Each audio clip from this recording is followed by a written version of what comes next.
وہ لڑکی آج پھر میرے باپ کے آفس کے کمرے سے باہر آئی تھی، مگر مچھ کے آنسو صاف کر رہی تھی۔ پچھلے 3 ماہ سے میں یہی سب کچھ دیکھ رہا تھا۔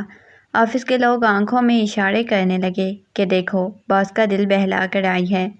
وہ اپنے کیبن میں گئی تو میں پیچھے چلا گیا۔ میں نے کہا مس آپ ذرا میرے آفس میں آنا۔ وہ جیسے ہی آفس میں آئی میں نے اسے دبوچ لیا اور آج پھر وہ لڑکی میرے باپ کے آفس کے کمرے سے باہر آئی تھی۔ وہ اپنے مگر مچھ کے آنسو صاف کر رہی تھی۔ میں اس وقت اپنے روم میں نہیں تھا بلکہ اسٹاف نے ایک امپلائیز کو کام سمجھا رہا تھا۔ اس لڑکی کو دیکھتے ہی میرے اندر آگ لگ گئی۔ مجھے لگا ایسی خوبصورت بہت سی لڑکیاں اپنی مظلومیت کا ڈھونگ کر کے آفس کے باس کے آگے پیچھے مظلوم بن کے روتی رہتی ہیں۔ وہ رو رو کر اپنے انہیں جال میں پھنسانا چاہتی ہیں، لیکن یہ لڑکی جو چاہتی تھی وہ میں ہونے نہیں دے سکتا تھا۔ میرا خون کھولنے لگتا تھا اگر میں اسے دیکھتا۔ اب وہ 2 گھنٹے میرے باپ کے کمرے میں ایسا کیا کرنے جاتی تھی؟ جب واپس آتی تھی تو اپنے آنسو صاف کر رہی ہوتی تھی۔ پچھلے 3 دنوں سے میں یہی سب کچھ دیکھتا رہا۔ میرے آفس میں بیٹھے تمام امپلائیز آنکھوں ہی آنکھوں میں اشارے کرتے، جنہیں دیکھ کر میرے اندر گھٹن سی بڑھ جاتی۔ ابھی بھی ان کی آنکھوں میں عجیب و غریب قسم کے اشارے بازیاں ہو رہی تھیں۔ دیکھو باس کے کمرے میں ان کا دل بہلا کر آئی ہے۔ میں ویسے بھی اپنے کیبن میں بیٹھ گئی اور لگتا تھا میں نے جلدی سے اپنے ہاتھ جیبوں میں ڈالے۔ دھیرے دھیرے چلتا ہوا اس کے پاس آیا اور کہا باس نے آپ کو کون سی تاریخ دی ہے؟ مجھے دکھائیں کیا کام کرتی ہیں؟ میری بات سن کر وہ نروس ہو کے کہنے لگی میں سمجھی نہیں آپ کی بات۔ میں نے کہا پچھلے 2 گھنٹے سے آپ میرے ڈیڈ کے کمرے میں کیا کر رہی تھی؟ باس نے کام تو بتایا ہوگا، بہت سارا کام بتا دیا ہوگا۔ لگتا ہے انہیں کام بتانے میں 2 گھنٹے لگتے ہیں۔ دکھائیے نا کیا کام دیا ہے؟ کون سی فائل چیک کرنا ہے؟ کون سے ٹائم تک اتنا رد و بدل کرنی ہے؟ کون سی میٹنگ کب کس وقت اٹینڈ کرنی ہے؟ یہ سب تو آپ کو پتہ ہوگا نا، بتائیے۔ مجھے وہ بالکل خاموشی سے دیکھ رہی تھی، کوئی جواب نہیں دے رہی تھی، کیونکہ میں جانتا تھا وہ اندر کوئی کام کر کے نہیں آئی تھی۔ جو وہ کر کے آئی تھی وہ میرے لیے ناقابل برداشت تھا۔ میں نے کہا میرے روم میں آئیے گا۔ یہ کہہ کر میں اپنے کمرے میں چلا گیا، اپنی چیئر پر بیٹھ گیا۔ پورے 10 منٹ بعد دروازے کی طرف دیکھا، وہ اندر آئی۔ اس نے دروازہ کھولا، اس کے ہاتھ میں چند فائلز تھی۔ میرے کمرے میں آ کر اس نے ٹیبل کے سامنے رکھ دی اور پیچھے جا کر کھڑی ہوئی۔ میں نے ایک نظر اس کو دیکھا۔ جہاں وہ کوئی خاص کام نہیں کرنے گئی تھی، اس لڑکی کی کوئی گنجائش نہیں تھی۔ پتہ نہیں کیوں میرے باپ نے اسے رکھ لیا تھا۔ شاید حسن انہیں اس بڑھاپے میں اس بات کا احساس نہیں تھا کہ ان کا جوان بیٹا ہے، انہیں کوئی ایسا کام نہیں کرنا چاہیے۔ میں نے ایک نظر اس لڑکی کے سراپے پر ڈالی۔ سادہ سی شلوار قمیض، سر پر کالے رنگ کی چادر باندھے ہوئے تھی۔ شرافت کا اچھا ڈھونگ رچا رکھا تھا اس لڑکی کو دیکھ کر۔ میں نے ایک نظر اس کی ساری فائلز کو دیکھا، پھر جلدی سے بند کر کے اس کے سامنے بیٹھ گیا۔ میں نے کہا ایسا کیا کام تھا جو 2 گھنٹے میں آپ میرے باپ کے کمرے میں کرتی رہیں؟ میری اس بات پر اس نے ایک نظر مجھے دیکھا، کہنے لگی آپ کی بات کا مطلب کیا ہے مسٹر سوہان؟ میں نے کہا آپ کو نظر نہیں آ رہا؟ آپ روزانہ 2 گھنٹے میرے ڈیڈ کے کمرے میں ایسا کیا کام کرتی ہیں؟ مجھے بھی تو پتہ چلے۔ میرا باپ اس وقت مجھے بھی کمرے میں آنے کی اجازت نہیں دیتا۔ اس کے کسی بھی امپلائیز کو اس کے کمرے میں جانے کی اجازت نہیں ہوتی جب آپ ان کے کمرے میں ہوتی ہیں۔ میری بات سن کر وہ بکھلا کر کہنے لگی مسٹر سوہان آپ میرے ساتھ چلیں اور جا کر پوچھ لیں وہ مجھ سے کیا کام کرواتے ہیں۔ یہ بات آپ ان سے کیوں نہیں پوچھ لیتے؟ مجھ سے سوال کیوں کر رہے ہیں؟ میں نے کہا زیادہ اوور سمارٹ بننے کی کوشش مت کر، تم جیسی لڑکیوں کو میں اچھی طرح جانتا ہوں۔ میری بات پر اس کی آنکھوں میں آنسو جھلملانے لگے۔ وہ میرے باپ کو کیسے دکھتی تھی؟ میں نے کہا یہ جھوٹے آنسو میرے سامنے مت بہاؤ، مجھے بتاؤ تم 2 گھنٹے سے اس کے کمرے میں کیا کرنے جاتی ہو؟ میں غصے میں اٹھ کھڑا ہوا، بالکل اس کے مقابل آ کر کھڑا ہو گیا۔ وہ کہنے لگی میں آپ کو جواب نہیں دوں گی۔ یہ کہہ کر وہ جانے لگی۔ میں نے اسے تھوڑی سے پکڑ کر کہا، میری اس حرکت پر حیران ہوئی۔ میں نے کہا آئندہ میرے باپ سے دور رہنا، جو تم چاہتی ہو نا وہ تمہیں نہیں ملے گا۔ وہ کہنے لگی میرا ہاتھ چھوڑو ورنہ میں شور مچا دوں گی۔ اس کی بات سن کر میں طنزیہ مسکرایا۔ میں نے کہا واہ، میرے ہاتھ پکڑے اور تم شور مچاؤ گی میرے باپ کے ساتھ رنگولیاں مناتے ہوئے؟ تمہیں ذرا بھی شرم نہیں آتی؟ میرا یہ کہنا تھا کہ اس نے ایک زوردار تھپڑ میرے منہ پر جڑ دیا۔ اپنا بازو مجھ سے چھڑایا اور کمرے سے باہر چلی گئی۔ میں سوچ بھی نہیں سکتا تھا وہ لڑکی میرے ساتھ یہ سب کچھ کر گزرے گی۔ میرا تو دماغ گھوم کے رہ گیا تھا، ابھی تک اس بات کو تسلیم ہی نہیں کر پا رہا تھا جب میرا باپ غصے میں میرے کمرے میں داخل ہوا۔ آتے ہی میرا گربان پکڑ کے جھنجھوڑ کے رکھ دیا۔ کہنے لگا تمہاری ہمت کیسے ہوئی مالا کے ساتھ بدتمیزی کرنے کی، اس کے ساتھ اس قسم کی گھٹیا باتیں کرنے کی۔ میں نے کہا ڈیڈ میرا گربان چھوڑیں، پچھلے 3 مہینے سے میں برداشت کر رہا ہوں، اب میری برداشت ختم ہو چکی ہے۔ یہ لڑکی آپ کی کیا لگتی ہے؟ کیا کرتی ہے یہ 2 گھنٹے آپ کے کمرے میں؟ میرا یہ کہنا تھا کہ میرے باپ کا چہرہ غصے سے سرخ ہو گیا۔ کہنے لگے تمہارا منہ توڑ کے رکھ دوں گا، دفعہ ہو جاؤ میرے آفس سے باہر، آئندہ میرے آفس میں آنے کی تمہیں کوئی ضرورت نہیں، تم گھر چلو تو میں بتاتا ہوں، میں یہاں پر کوئی تماشا نہیں لگانا چاہتا۔ میں نے کہا دیکھ لوں گا آپ کو بھی اور وہ لڑکی کو بھی، جو چاہتے ہیں وہ میں ہونے نہیں دوں گا۔ میرے ڈیڈ کہنے لگے اچھا تم ہوتے کون ہو اسے روکنے والے؟ تم مجھے ادھر روک کر دکھاؤ گے، میرا جو چیز چاہے گا میں وہ کروں گا، تم روک سکتے ہو تو روک کے دکھاؤ۔ میں نے کہا ٹھیک ہے، ٹیبل سے اپنا موبائل اٹھایا اور جیب میں ڈالا، آفس سے باہر نکل گیا۔ مجھے کس نظروں سے کون دیکھ رہا تھا کوئی پرواہ نہیں تھی۔ ڈرائیونگ کرتا ہوا اپنے گھر پہنچا۔ گیٹ کے باہر میں نے ہارن دینا شروع کر دیا۔ چوکیدار نے دروازہ کھولا۔ میں نے تیزی سے گاڑی پورچ میں لگائی، گاڑی سے نیچے اترا، زور سے دروازہ بند کیا۔ جیسے لاؤنج میں آیا، میری والدہ سامنے بیٹھی تھی۔ مجھے جلدی آفس آتا دیکھ کر کہنے لگی تم یہاں اتنی جلدی تمہیں میں نے کتنی بار کہا ہے جب تک تمہارا باپ آفس سے واپس نہ آئے تو تم بھی وہیں رہا کرو۔ آپ کو اندازہ بھی ہے میں کس پریشانی سے گزر رہا ہوں؟ میں نے کہا موم پلیز آپ کو نہیں پتا آج ڈیڈ نے میرے ساتھ کیا کیا ہے۔ اس 2 ٹکے کی لڑکی کے لیے میرے باپ نے میرا گربان پکڑ لیا اور اس لڑکی نے میرے منہ پر تھپڑ مارا۔ یہ سن کر میری ماں کے چہرے کی رنگت اڑ گئی تھی۔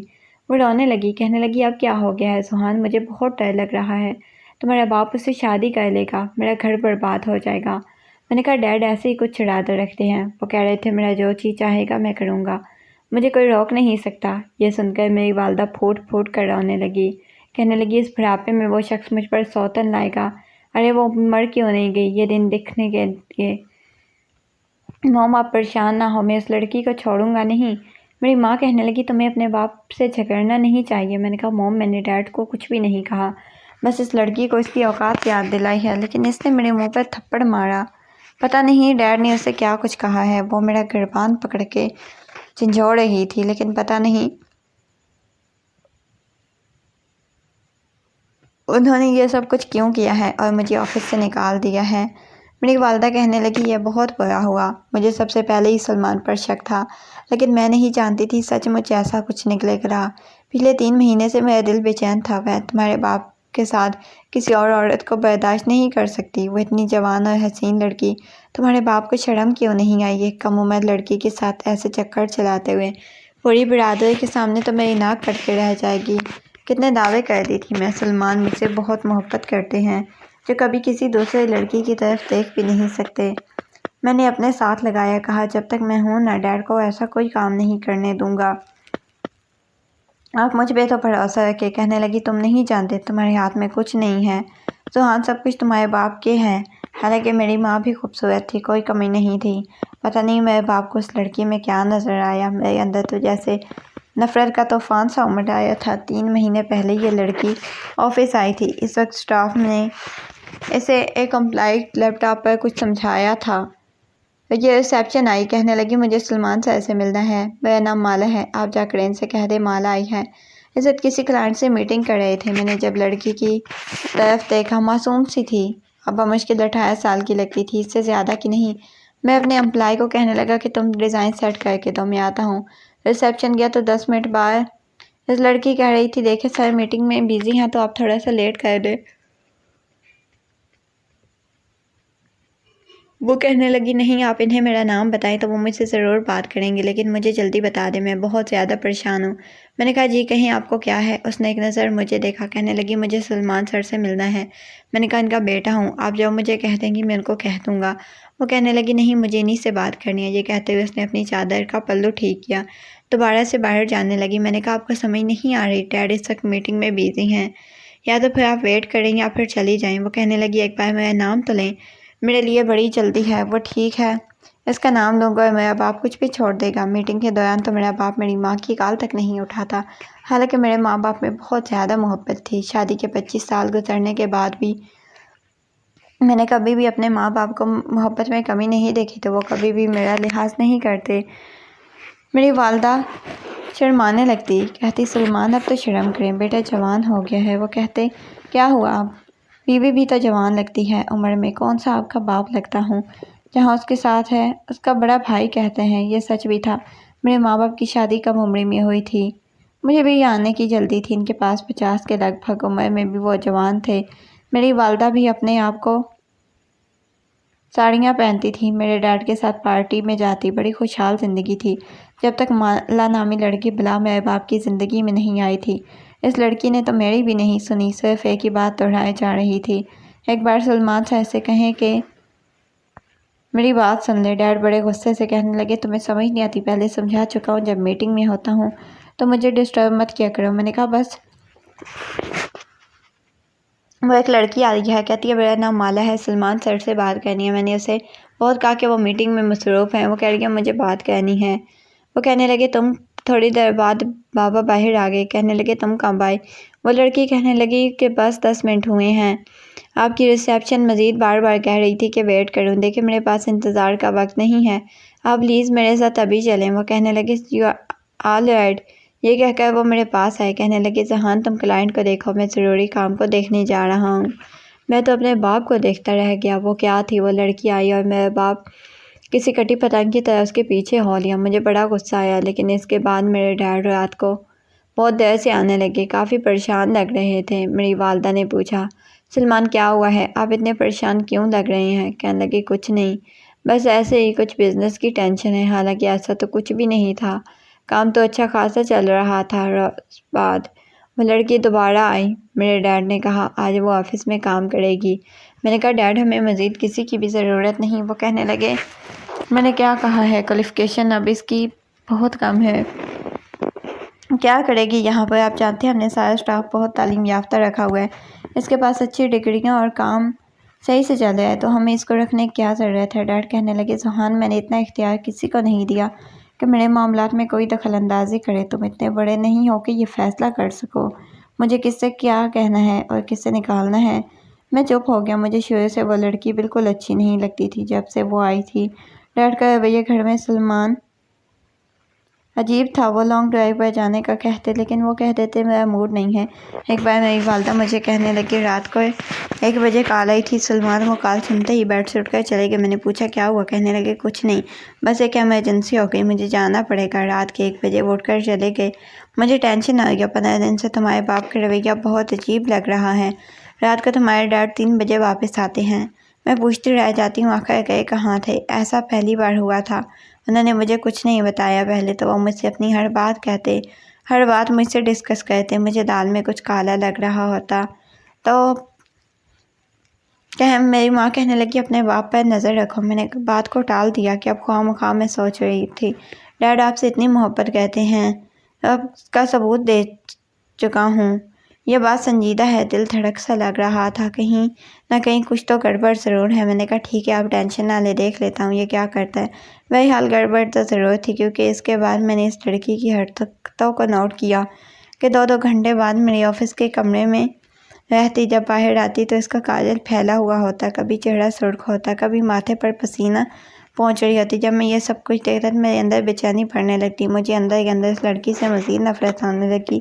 میرا باپ کسی میٹنگ پہ جاتا تو وہ لڑکی ساتھ جاتی، یہاں تک کہ میرے باپ نے اس کے لیے ڈرائیور رکھا ہوا تھا، پہلے وہ اسے گھر چھوڑتے تھے، اس کے ساتھ وہ پھر اس کے گھر لے جاتے تھے۔ میرے باپ کی عنایتی اس لڑکی کا دیکھ کر شک نہ کرتا تھا، اور کیا کرتا، بات صرف یہ ہو چکی تھی جو جی چاہے گا وہی کریں گے۔ شام کو جب میرے والد کو اپنی ماں کے ساتھ باتوں میں مصروف دیکھا گیا، وہ گھر میں داخل ہوئے، میری ماں روئی ہوئی آنکھیں دیکھ کر مجھے دیکھتے ہوئے غصے سے چلا کے کہنے لگے اپنے بیٹے کو سمجھا لو دوبارہ کہ اس نے میری زندگی کے ساتھ باہر کھیلنے کی کوشش کی، اور اس کے پاس آ گئی، کہنے لگی سلمان آپ کو کیا ہو گیا ہے، ایک غیر لڑکی کے لیے آپ ذہان سے لڑ رہے ہیں؟ وہ کہنے لگے وہ کوئی غیر لڑکی نہیں ہے، اس گھر میں آئے گی نا تو سب کو جواب مل جائے گا اس بات کا، وہ میری کتنی اپنی ہے۔ یہ کہہ کر میرے باپ نے ساری شک شبہات ختم کر دی۔ میری ماں تو خود کو سنبھال نہیں رہی تھی۔ کہنے لگی سلمان آپ مجھ سے شادی کرے گا، 3-4 دن میں سلمان اسے بیاہ کر لے آئے گا، سبحان میں مر جاؤں گی۔ میں نے اپنی والدہ کو اپنے کمرے میں لے جا کر بٹھا دیا تھا۔ میں کچھ بھی نہیں کر سکتا تھا اپنے باپ کو روکنے کا، میرے پاس کوئی ایسا طریقہ نہیں تھا جس وقت میں عقل میں لا سکتا۔ اس لڑکی سے کچھ بھی کہنا بیکار تھا کیونکہ وہ تو میں اپنے حسین جمال فساد میں مبتلا تھی۔ میں ابھی اپنی والدہ کو نیند کی گولیاں دے کر سلا کر کمرے میں صوفے پر جا کر بیٹھا تو مجھے اس کی کال آنے لگ گئی۔ یہ میری دوست تھی۔ میں نے فون اٹھایا تو کہنے لگی 3 دن سے تم نے مجھ سے بات نہیں کی، کہاں رہتے ہو؟ میں نے کہا آج کل تمہیں بہت پریشان کرنے لگا ہوں۔ میں نے کہا کیونکہ ڈیڈ کا دماغ بالکل خراب ہو گیا۔ کہنے لگی کیا ہوا ہے؟ انکل تو بہت ہی نائس ہے اور بہت سویٹ ہے، نیچر کے انسان ہے۔ میں نے کہا جی ہاں، لائف سویٹ اور نیچر والے انسان ہیں۔ اپنی یاد دہانی لڑکی کو سب سے مشکل کام لگتا ہے۔ ابھی موم کو دھمکی دی، انہوں نے اس لڑکی سے شادی کر کے گھر میں لے آئیں گے، لیکن پاپا گھر پہ نہیں تھے۔ ماما 2 دن لندن گئے ہوئے تھے۔ 15 دن سے پہلے تو رات کو ممکن ہی نہیں تھا وہ واپس آ جاتے۔ میں نے فون اٹھایا، اس چیز سے بات کر رہے تھے۔ پھر میں نے بتایا مجھے آفس سے نکال دیا ہے اس 2 ٹکے کی لڑکی کی وجہ سے۔ تو بہت اچھا ہوا۔ میں نے کہا مجھے تو اس کے ماموں سے بہت محبت تھی، لیکن یہ بات سمجھ نہیں آ رہا تھا کیا کروں۔ صرف 2 دن کہا، اس کے بعد میرا ڈیڈ اپنی زبان کا پکا ہے۔ کہنے لگا ابھی تو مجھے تمہاری بات پر یقین نہیں آ رہا۔ میں نے کہا کیا کرے، جب وہ لڑکی میری ماں بن کر آ گئی تھی تب یقین آئے گا تمہیں۔ موم کی حالت بہت خراب ہے۔ میں اس قدر ٹینشن میں تھا کہ نیند کی دوائی دے کر میں نے سلایا، لیکن میرے باپ کو پرواہ تک نہیں تھی۔ کہاں میری ماں کو ہلکا سا سر درد تھا تو میرا باپ پیچھے ہوتا تھا اپنے کمرے میں بیٹھے ہوئے۔ انہیں یہ فکر تک نہیں تھی کہ موم اس وقت ان کی وجہ سے کتنی پریشانی میں مبتلا ہیں۔ وہ اپنے باپ پر بھی غصہ آ رہا تھا، بھلا کوئی ایسے بھی کرنے ہے۔ مجھے تسلیاں دینے لگی، تم ٹینشن مت لو، کوئی نہ کوئی حل نکل آئے گا۔ لیکن میں جانتا تھا اگر میں ہاتھ پہ ہاتھ رکھ کے بیٹھتا تو کوئی بھی حل نکلنے والا نہیں تھا اس بات کا۔ اگلے روز میں نے اپنی یونیورسٹی کے دوست کو فون کر کے بات بتائی۔ وہ یونیورسٹی میں کچھ بدماش تھے، ویسے بھی ان کا تعلق ایسے ہی الٹے سیدھے لوگوں سے تھا۔ ایک بار جیل میں رہ کر 3 دن چھوڑ دیتے تھے۔ کافی بڑے بڑے لوگوں کا ہاتھ تھا، قسم کے لوگوں کا اس سے واسطہ تھا۔ میں نے کہا ایک لڑکی کو اغوا کرنا ہے، اغوا کرواتے ہوئے مجھے بتاتے ہوئے اسے لے آنا ہے، ایسے تمہاری مرضی ہوگی، یہ کام میری مرضی کا ہونا چاہیے، کسی کانوں کان خبر نہیں ہونی چاہیے، یہ کام مجھ سے کروایا جا رہا ہے، بس اپنے فلیٹ کا ایڈریس دیتا ہوں۔ میں نے کہا ٹھیک ہے۔ میرا باپ مجھے آفس سے نکال چکا تھا، ہمارے پاس چند خالی فلیٹ تھے جو میرے باپ نے خرید رکھے تھے۔ میں نے گھر میں ان کی چابی دی اور چلا گیا۔ میں جانتا تھا وہ لڑکی اس فلیٹ کے اندر قید ہے۔